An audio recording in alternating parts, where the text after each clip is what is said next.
xoogga leh oo ay dadka qaarkii dadka kale u geysteen. ninka ka yimid meel fog ee isagu dhacay meel uu u yimid dhowr boqol oo kiiloomitir kadib waaba la gartay oo isaga laftiisu khalad buu ku socdaa. waxaase ka sii daran hooyada iyo aabbaha deriska la ahaa hooyo iyo aabba kale, taas oo ay keentay hooyadii iyo aabbihii halkan deganaa inay ku tashadeen hooyada iyo aabbaha ay deriska la ahaayeen hantidooda inay boobaan. miyay iloobeen derisnimada wanaaggeeda iyo su'aalaha berri la iska weydiinayo dunida inta la joogo iyo aakhira marka la tago intaba. Soomaalidu waxay ku maahmaahdaa doofaarku ficil la'aan baa loo cadaabaa. waxayna doonta qasabtay inaan jawaab siiyo in aan u bixiyey nacas uu firiid dhalay naasa weyne, ninkaasoo ah ninka la yidhaahdo cagmadhige ee ka hadla telefishinka Universal. sida muuqataa gurbaankii colaadda ee aan lahaa dhowr iyo 40 sano kadib waa laga bogsoon doonaa ayaa dib loo tumayaa. inta aan se barnaamijka u gelin waxaan jeclahay inaan ku furo hadalkayga oo aan idhaahdo malaha Axmed Madoobe iyo Faroole labaduba ma ay joogin dagaaladii xadka iyo xawaaraha iyo nusqiyaamo.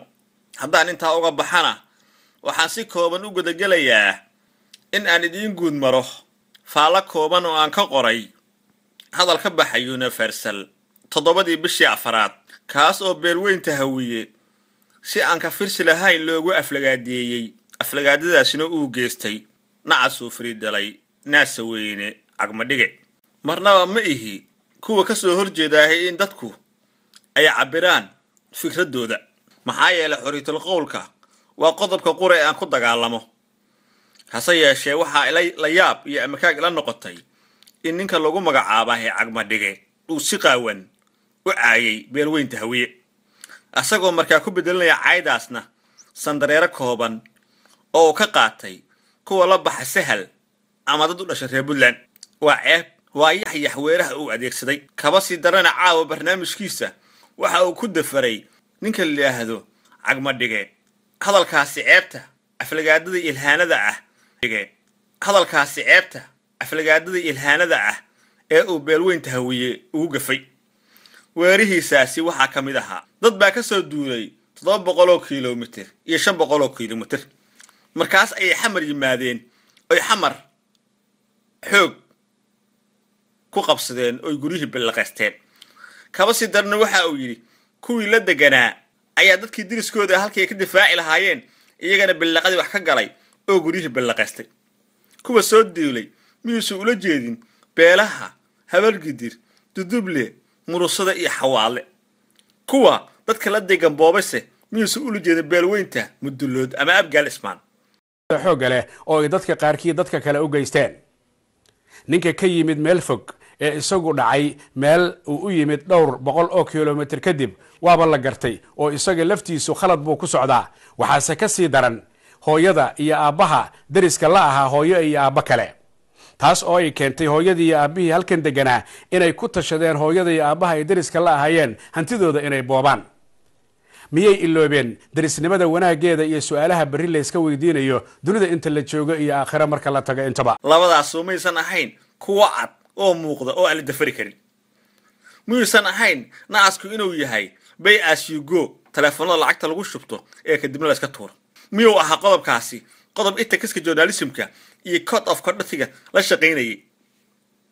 waxaan ogaa anigu cagmadhige oo islaamaha ka furta lacagta oo barnaamij been abuura la soo fariistay TV-ga oo inta qamiis soo gashto lacagahaas la aruursadana 40% intuu qaato kadibna qamri ku caba. isagoo weeraha afkiisa ay ka soo baxayaana uu ahaa kuwa mataqaanaa uu uga been sheegayo mataqaanaa masjidka iyo ceelka la qodaya. muuse ilaahay quraankiisa ku dhihin wama lam yaxkum bima ansalallahu fa ulaikum alfasiquna fa ulaikum alkafiruna fa ulaikum daalimin. 3 jeer muuse ilaahay ku celin. ninka noocaasa ee qashinka uu cunay iyo xaaraanta uu cunay jirkiisa sida aragtay ka dhigeen ayaa maanta waxa uu noqday nin beeshiisa caaya oo loo adeegsada. laakiin dadku waxaysan ogeyn ninkaasi inuu dhalin loo adeegsada. ninkaasi inuu dhalin haliyey ah oo lagu magacaabo xaaji Axmed Sandheere Axyaa Wadani. ninkaasoo ahaa raggii gobonimada dalka gacan weyn ka soo geystay.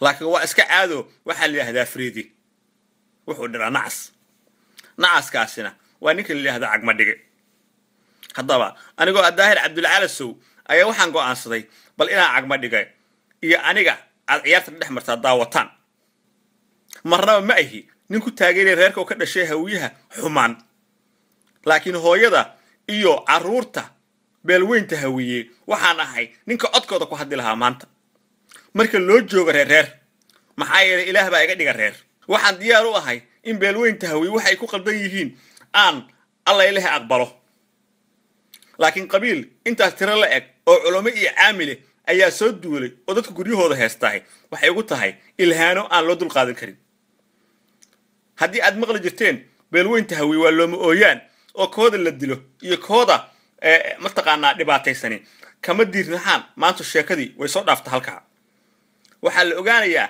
maanta dhalinta hawiyaha ee aniga aan ka mid ahay waxaa la ogaanayaa maanta dhalinta hawiyaha ee aniga aan ka mid ahay inaan u jeedno xagga horumarka inaan u jeedno xagga inaan u jeedno xagga horumarka inaan u jeedno xagga soomaalinimada inaan u jeedno xagga waxwada qabsiga inaan u jeedno xagga difaacidda qarnimada soomaaliyeed iyo sharafta beesha taasina waxay tahay mid aan xaq u leenahay taasi nagama reebayso inaan nahay wariye inaan nahay wasiir inaan nahay siyaasi mid baan waxaan dhihi lahaa ninka iskale universal t v oo la yidhahdo axmeddey abubakarow axmed xasan oo koo wariye weyne ayaa jabuuti ka sheegay inuu 3 ku soo arkay kuleel kaneeca iyo wax lamid ah 3daas kelmadood awgeed telefishinkiyaa looga eriyey oo aad shaqada uga joojisay axmed xasan ooke cabdiqaadir nadaarana waxa uu wareystay cabdi xoosh oo yidhi isaaq qamri iyo dhaqan xumo ayay xamar keeneen ama koonfurta keeneen nadaaro barnaamijkiisi waa la tirtiray asan shaqadii waa laga eriyey maantana cagma dhige waxa uu leeyahay hawiya xamar qabsaday oo ku soo duulay laakiin isaga wuxuu ku dhashay wariigley waana nin hawiye ah oo habar gidira taasna waxay ka marqaati kacaysaa inaysan habar gidir ama hawiye habar gidira taasna waxay ka marqaati kacaysaa inaysan habar gidir ama hawiye ku soo duulin xamar oo ay xamar leeyihiin saas darteed aflagaadada ilhaanada uu geystay ninka la yidhaahdo cagma dhige waa mid ka daran tii nadaaro aad shaqada waa mid ka daran tii nadaaro aad shaqada uga eriday oo uusan nadaaro markaas afkiisa ku hadlayn balse uu nin waraysanayay uga eriday oo uusan nadaaro markaas afkiisa ku hadlayn balse uu nin waraysanayay iyo tii cowk